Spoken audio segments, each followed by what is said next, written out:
বন্ধুরা আমি এখন আছি অমরনাথ যাত্রার জন্য বালটাল বালটাল বেস ক্যাম্পের এখানে আমি এখন আছি আর কি।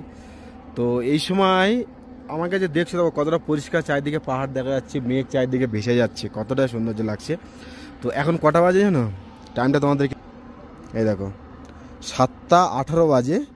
এখন এই রকম পরিবেশ 7টা 18 অলরেডি আমাদের কলকাতার দিকে সন্ধ্যা হয়ে গেছে, মানে অলরেডি মানুষ আমাদের গ্রাম থেকে তো অলরেডি মানুষ আর কি খাওয়া দাওয়া প্রস্তুতি নিচ্ছে, এরকম একটা পরিস্থিতি হয় আর কি।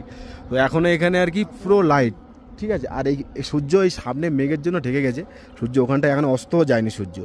7টা 18 7টা 20 বাজে, এখনও সূর্য অস্তও যায়নি। দেখো এই মেঘের জন্য ওখানে ঢেকে গেছে, একটু আগেই এখানে সূর্য ছিল, ঠিক আছে। তো এরকম পরিস্থিতি আর কি যে 8টা পর্যন্ত এখানে দেখো 7টা 19 7টা 20। তো এখন এই সময় এখানে এরকম পুরো লাইট, পুরো পরিষ্কার একদম। মেন হচ্ছে কথাটা হচ্ছে যে এইখান থেকে আমাদের ওইখানটা কতটা ডিফারেন্স, 2 ঘন্টার ডিফারেন্স যে সূর্য অস্ত যাওয়ার। এখানটা 8টা বেজে যাচ্ছে তবু সূর্য অস্ত যায় না, আর ওখানে 6টা 10-15 কি 6:30 মধ্যে হয়তো সূর্য অস্ত চলে যায়। 6টা বাজে, 6টার আগে মানে 5টা 50-60-এর মধ্যে মতো হয়ে যায়। তো এরকম আর কি পরিস্থিতি, তার জন্য তোমাদেরকে দেখালাম।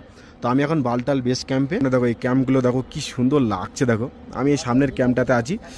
তো টেন্টে থাকার একটা আলাদা রকম মজা নিলাম। আর এখান থেকে আমাদের কালকে সকালে এখান থেকে রওনা দেবো। তো এখান থেকে আর কি আমাদের সামনে ওই ডোমেল গেট থেকে আর কি চেকপোস্ট চেকিং করে আমাদের ওখান থেকে অন্যান্য উদ্দেশ্যে আমরা হাঁটবো। এই যে পাহাড়টা দেখছো, এই পাহাড়ের ওই সাইড দিয়ে গিয়ে যেতে যেতে যেতে যেতে গিয়ে গিয়ে গিয়ে গিয়ে ঘুরে ঘুরে ঘুরে ঘুরে সে আরও অনেকটা দূরে যেতে হবে। এখান থেকে 14 কিলোমিটার।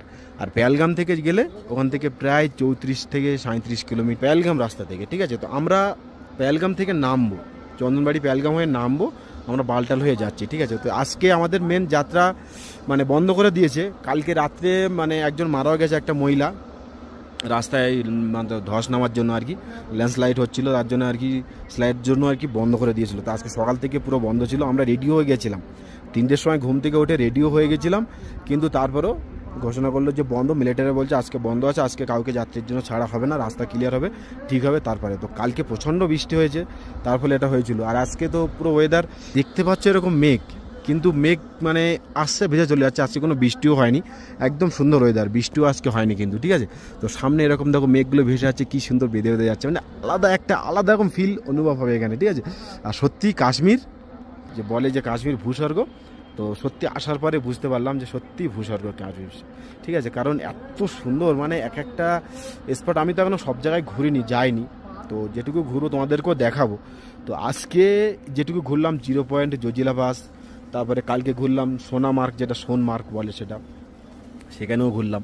তো প্রত্যেকটা জায়গায় এত সুন্দর, জাস্ট অসম।